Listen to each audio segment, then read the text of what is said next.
সব ছাপিয়ে হাসনাত আব্দুল্লাহর ঐক্যের ডাক। বৈষম্য বিরোধী ছাত্র আন্দোলনের এই আহ্বায়ক বললেন, বিভাজন নয়, চাই ঐক্য। কি ছিল তার ঐক্যের ডাকে? বিএনপির যেসব নেতাকর্মী সামনে নির্বাচনের ফাঁকা মাঠ ভেবে খুশি হচ্ছেন, তারা সাবধান হন, সামনে ভয়ঙ্কর অন্ধকার দেয়াল আছে। এমনই এক মন্তব্য করেছেন বিএনপির ভারপ্রাপ্ত চেয়ারম্যান তারেক রহমান। যে গতকালকে সারা রাত শেখ হাসিনা ঘুমায় নাই, যে বিরল দৃশ্য শেখ হাসিনা গতকালকে দেখছেন, এটা দেখার পর আওয়ামী লীগেরও বহুত নেতাকর্মীর ঘুম নাই। আসসালামু আলাইকুম রহমতুল্লাহি ওয়াবারাকাতুহু। সম্মানিত দর্শক, গতকালকে সারা রাত্র সাবেক প্রধানমন্ত্রী শেখ হাসিনা ঘুমান নাই। কিন্তু কেন তিনি ঘুমান নাই?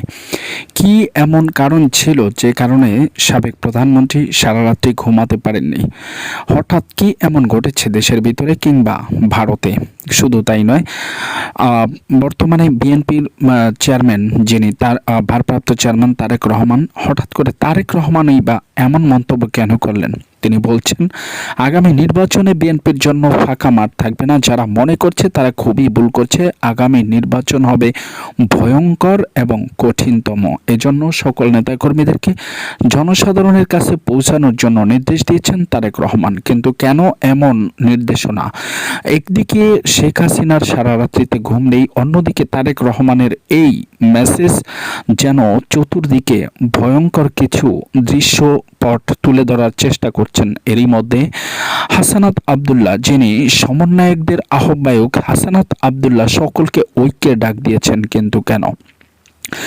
বিএনপি, জামাত ও অন্যান্য সকল সংগঠনকে ঐক্যের ডাক দিয়েছেন শুধুমাত্র একটি মেসেজের মাধ্যমে। কিন্তু কেন এই ডাক? এরই মধ্যে জানা গিয়েছে যে ঢাকার শহরে আওয়ামী লীগের নেতাকর্মীরা বিভিন্নভাবে তারা তাদের প্রোগ্রাম ও মিছিল মিটিং চালিয়ে যাচ্ছেন।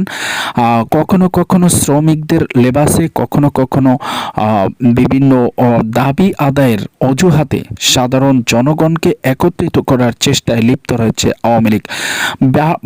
ভারত থেকেও সাবেক প্রধানমন্ত্রী শেখ হাসিনাকে দেশে ফিরে রাজনীতি করার জন্য সব ধরনের সুযোগ সুবিধা দেওয়ার কথা বলছেন। তবে তারেক রহমান যে সন্দেহের কথা কিংবা তারেক রহমান যে ভয়ের কথা নেতাকর্মীদেরকে উদ্দেশ্য করে বলেছেন, তাহলে কি সেটি সত্য কিংবা বাস্তব হতে যাচ্ছে?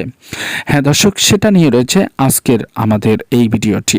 ধৈর্য সহকারে দেখার জন্য সকলকে ধন্যবাদ। এরকম নিত্য নতুন ভিডিও পেতে অবশ্যই চ্যানেলটিকে সাবস্ক্রাইব করে রাখবেন। তার আগে ভালো রাখতে চাই, যদি আমাদের চ্যানেলে নতুন হয়ে থাকেন অবশ্যই চ্যানেলটিকে সাবস্ক্রাইব করে রাখবেন। তো দর্শক, সাবেক প্রধানমন্ত্রী শেখ হাসিনা তিনি গতকালকে সারা রাত্রি ঘুমাতে পারেননি। কিন্তু কেন? এর কারণ হচ্ছে যে আপনারা সকলেই জানেন যে ডক্টর ইউনূস, যিনি যাকে কিনা পদ্মা সেতু থেকে ফেলে দিতে চেয়েছিলেন, টুপ করে ফেলে দিয়ে একটু চুবনি দিয়ে উঠাতে চেয়েছেন, এবং সাবেক প্রধানমন্ত্রী খালেদা জিয়াকে সেই সেতু থেকে ফেলে দেওয়ার কথা বলেছিলেন। সেই সাবেক প্রধানমন্ত্রী খালেদা জিয়া ও ডক্টর ইউনূস একই মঞ্চে দাঁড়িয়ে একই জায়গায় একই অনুষ্ঠানে অবস্থান করছিলেন। কিন্তু যিনি এই কথা বলেছেন, তিনি এখন কোন দেশে আছেন কিংবা কোথায় কোন অবস্থায় আছে তার কোনো হদিসই মিলছে না। আর সেই নেত্রী হচ্ছেন শেখ হাসিনা।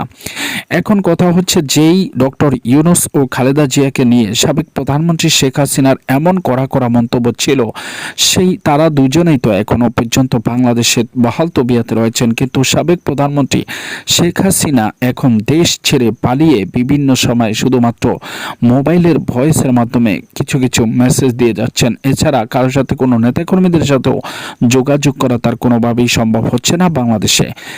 এটাই হচ্ছে সাবেক প্রধানমন্ত্রী শেখ হাসিনার ঘুম ভাঙার একমাত্র কারণ, যেটি ভারতের গোয়েন্দা সংস্থা এরই মধ্যে বিভিন্ন জায়গায় তথ্য দিয়েছেন। তবে সাবেক প্রধানমন্ত্রী শেখ হাসিনা দেশে ফেরার ব্যাপারে তারা কি বলছেন, সেটি নিয়ে আপনাদেরকে পরবর্তী ভিডিওতে আমরা আবারও কথা বলবো। ততক্ষণ পর্যন্ত সকলে ভালো থাকুন।